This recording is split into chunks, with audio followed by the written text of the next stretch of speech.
Part of this video is sponsored by SquareSpace.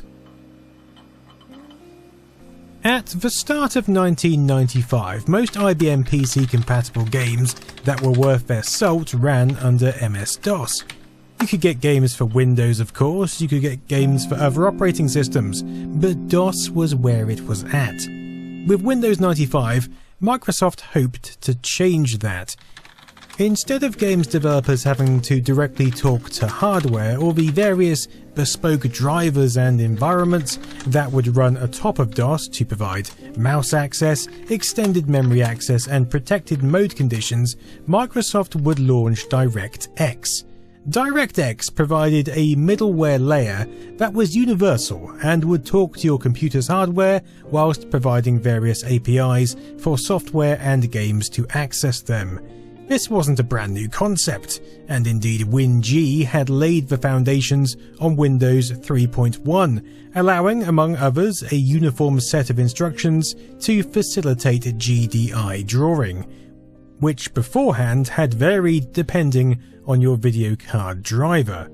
But this was far from perfect, as any compact Presario owners receiving The Lion King for Christmas 1994 will attest to. DirectX would expand upon this with Direct Draw, Direct Sound for audio, and Direct Play to manage network communications, allowing developers to create software for a wide range of hardware without bespoke code for each. Of course, initially, this wasn't always the best solution. Even with DirectX, games ran slower than they would under DOS. After all, your little 4MB 486 was still having to heave under the stress of Windows 95 in the background, including these APIs, and then an entire whopping game on top of it. Despite the freedoms DirectX was intended to provide, it was intrinsically higher level and so far less connected to the metal than running anything through DOS. This resulted in higher resource use and often less than favourable communications than you'd have with bespoke, direct communication to video and sound cards. So rather than jumping aboard this DirectX bandwagon, developers were still creating games for DOS. This meant that for most of us, as soon as we'd booted into Windows, we'd swiftly exit to MS-DOS, or for added speed, create a boot menu enabling us to go directly into DOS, rather than going through all this GUI malarkey. But DOS 7 wasn't as friendly with conventional memory as some previous versions, so leaving the graphical user environment was still far from ideal. So Microsoft needed to improve a few things. The first was to improve upon DirectX itself. Its initial September 95 release laid the groundwork, but by mid-1996 we had DirectX 2, which also incorporated elements such as Direct 3D. Anyone who owned a 3D card in the 90s will know about the palaver of having different brands which could run with certain games or not. But even before worrying about true 3D, Microsoft had also approached John Carmack and offered to port Doom and Doom 2 over to DirectX for free, whilst id retained all the publishing rights. This port was led by Microsoft's Gabe Newell, although it was mostly programmed by Fred Hummel and Roger Weiss. And by 1996, Doom 95 was launched. Of course, despite the wave of true 3D fighters that would soon emerge, Doom was still one of the leading games on the platform, and an MS-DOS staple, so Microsoft spent millions promoting this port in order to convince everyone to switch over to Windows 95 and DirectX gaming.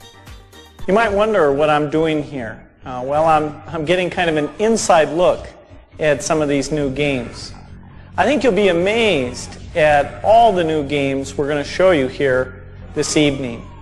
We've got a few key points to remember.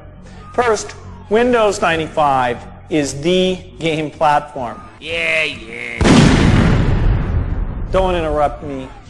By 96, Microsoft knew how much the games industry was worth, and they foresaw how much more it would be worth in the future. so naturally they wanted their operating system at the forefront. But Microsoft, being Microsoft, were greedy. They wanted the entire market. They didn't just want DOS gamers on Windows, they wanted Apple gamers on Windows, PlayStation gamers on Windows, Sega Saturn gamers on Windows, and with the Nintendo 64 fresh in the works, they definitely wanted households to buy a PC instead of one of those. In fact, Microsoft were decidedly anti-console at this point, and they made it clear. Well, I better go work on cleaning up this neighborhood here. So I'm off, but don't forget, when you're trying out our haunted house, don't lose your head. See ya.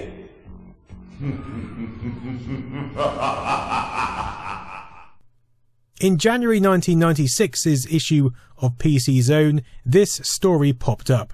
Don't buy a console. According to Microsoft, it's a bad idea to go and spend £300 on a new console when you can upgrade to Windows 95 for just £70.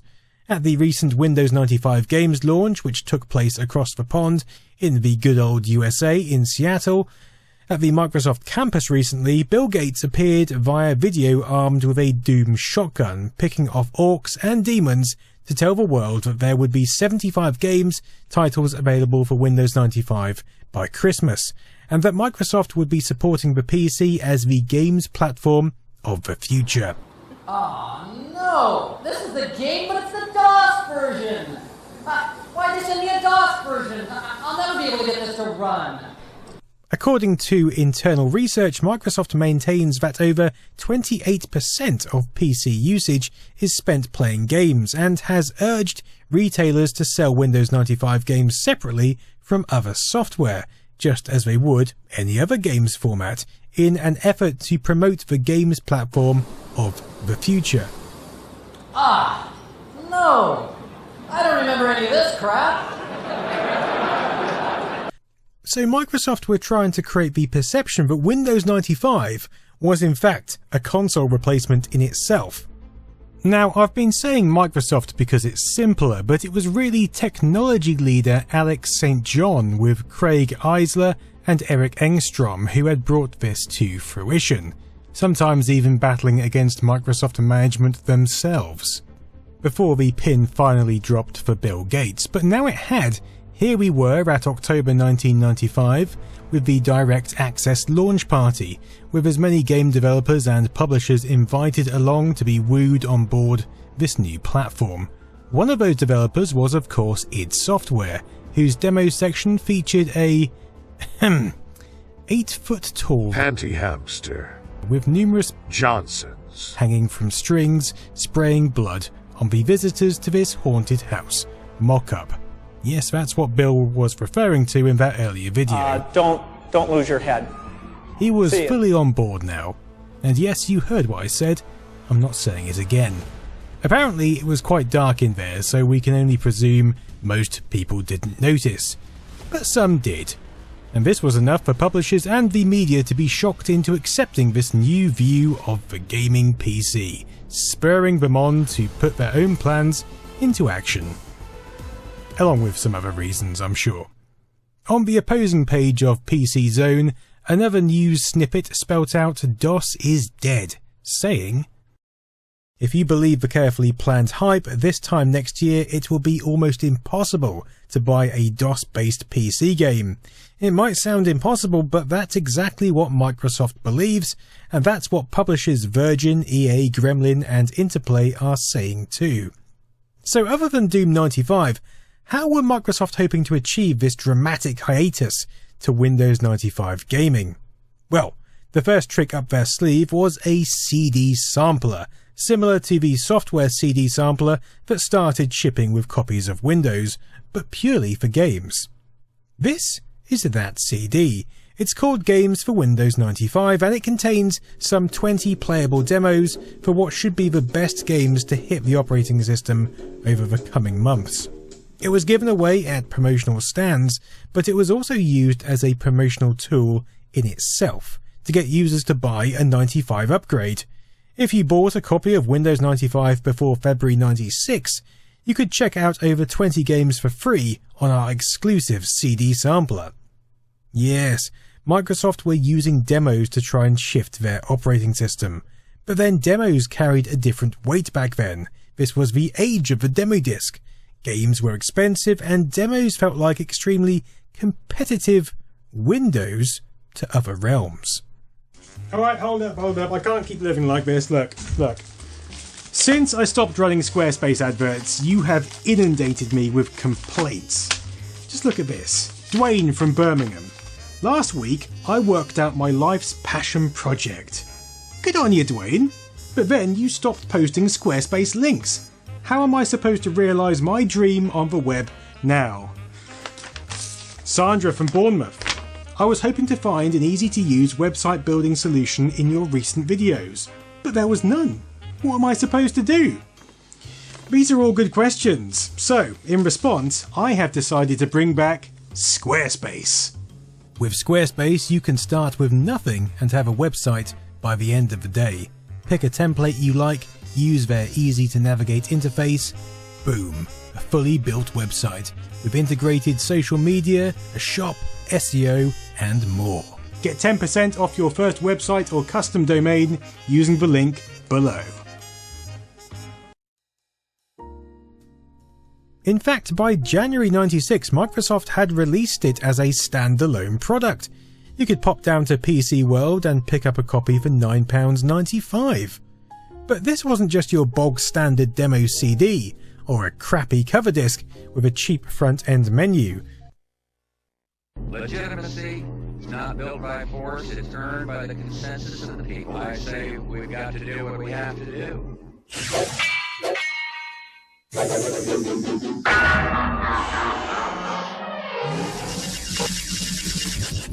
Target destroyed. Oh no, a lot of effort went into producing this thing. It's almost like watching Babylon 5. But it's not just a flash intro. The browser for the games is really a game in itself. Welcome to the Manhattan space station Odyssey, a ship of wonder and excitement, developed by Monolith Productions Inc., who would go on to develop Blood, Fear, and recently Mortal Kombat 11.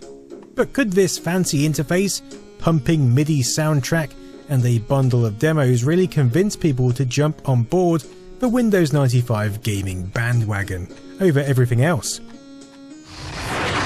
a three-dimensional interactive menuing system. It will enable you to launch sample games and experience the power of the Windows 95 game platform.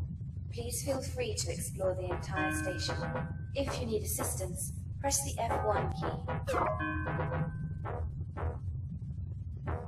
Well, from the go, they want you to know that Windows 95 gaming is the future, and that includes panning their own products. There is anti-DOS propaganda everywhere. Welcome to Station X. Once inhabited by inferior DOS games, inferior DOS games, inferior DOS games, inferior DOS games. This was Microsoft's main operating system just a few months prior, and now they treated it like a turd on the side of the road.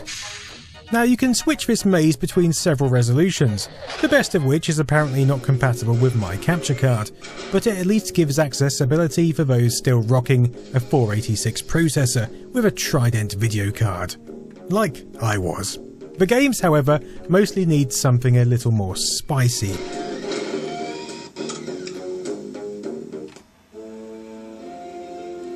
You are Commander Boston Lowe, NASA's best shuttle jockey.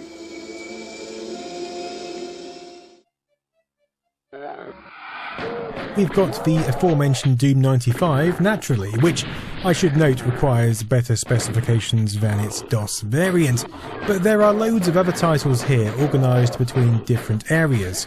Over there we've got Beavis and Butthead in Virtual Stupidity. Hey Beavis, check it out. Someday we'll be the French fry. Fryer! Over here we've got Fury 3. Over there, Battle Beast. and over there we've got dogs. A varied pack, indeed. Plus, if you wanted to be wowed by the incredible capabilities, you could load up Meltdown and control the speed of spinning wallpaper. What more could you possibly want? Apart from anything, this disc is one hell of a nostalgic trip, mainly because it features such a variety of Windows 95 entertainment, and some of it has long been forgotten. As a kid, it would be hard not to be lured into this world of games set on board this three-dimensional spaceship, a spaceship that even hides its own secrets and unmapped rooms. Of course, if you didn't want the faff of roaming these corridors, then you could always use the 2D menu and work your way through the software methodically. Enough here to keep you occupied for a good few days at the very least. Now, it's debatable how much this disc turned people on to Windows 95 as a games platform, but it's clear that, spurred on by Microsoft's enthusiasm and their in-house assistants, developers were quickly being brought round to Microsoft's new worldview, and DOS was starting to be abandoned in favour for their new GUI. By late 1996 we were also on to DirectX 3. This train wasn't going anywhere slow, and either were the games. Each DirectX iteration provided better APIs, allowing more direct communication to the hardware.